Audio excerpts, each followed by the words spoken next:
চট্টগ্রাম নগরীর কর্নেলহাট এলাকায় autism counselling child কেয়ারের উদ্যোগে নবযাত্রায় অনুষ্ঠান 2026 শীর্ষক আলোচনা সভা ও সাংস্কৃতিক অনুষ্ঠান অনুষ্ঠিত হয়েছে। অনুষ্ঠানে অটিজম শিশুদের মানসিক, শারীরিক ও সামাজিক উন্নয়ন এবং সমাজের সর্বস্তরের সহযোগিতার প্রয়োজনীয়তার উপর গুরুত্ব আরোপ করা হয়। জরুরি অবস্থায় জীবন বাঁচাতে যখন প্রতিটি সেকেন্ড মূল্যবান, তখন সঠিক সময়ে উচ্চমানের অক্সিজেন পাওয়া নিশ্চিত করাই আমাদের লক্ষ্য।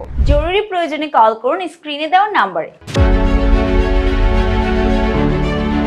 এতে প্রধান অতিথি ছিলেন আল আমিন হসপিটালের ডিরেক্টর ডাক্তার শাহাদাত হোসেন। তিনি বলেন, অটিজম কোনো রোগ নয়, এটি একটি নিউরো ডেভেলপমেন্টাল বৈশিষ্ট্য। সময়মতো কাউন্সিলিং, থেরাপি ও চিকিৎসা সহায়তা পেলে শিশুরা তাদের মেধা ও দক্ষতা বিকাশে সক্ষম হয়। তিনি সামাজিক গ্রহণযোগ্যতা তৈরির উপর বিশেষ গুরুত্ব দেন। অনুষ্ঠানে সভাপতি Ali Akbar, chairman autism welfare centre school, তিনি বলেন, শিক্ষা ও থেরাপির মাধ্যমে অটিজম শিশুদের স্বাবলম্বী ও আত্মবিশ্বাস করে গড়ে তোলাই তাদের লক্ষ্য। অনুষ্ঠানের অতিথি মোহাম্মদ মনির হোসেন, অতিরিক্ত নির্বাহী পরিচালক, আইন সহায়তা কেন্দ্র আশক ও মানবাধিকার ফাউন্ডেশন, তিনি বলেন, অটিজম শিশুদের অধিকার নিশ্চিত করা রাষ্ট্র ও সমাজের নৈতিক দায়িত্ব। অন্যান্য বক্তারা বলেন, ফিজিওথেরাপি, সঠিক ডায়াগনোসিস, ভোকেশনাল প্রশিক্ষণ ও সচেতনতা বৃদ্ধির প্রয়োজনীয়তার কথা তুলে ধরেন।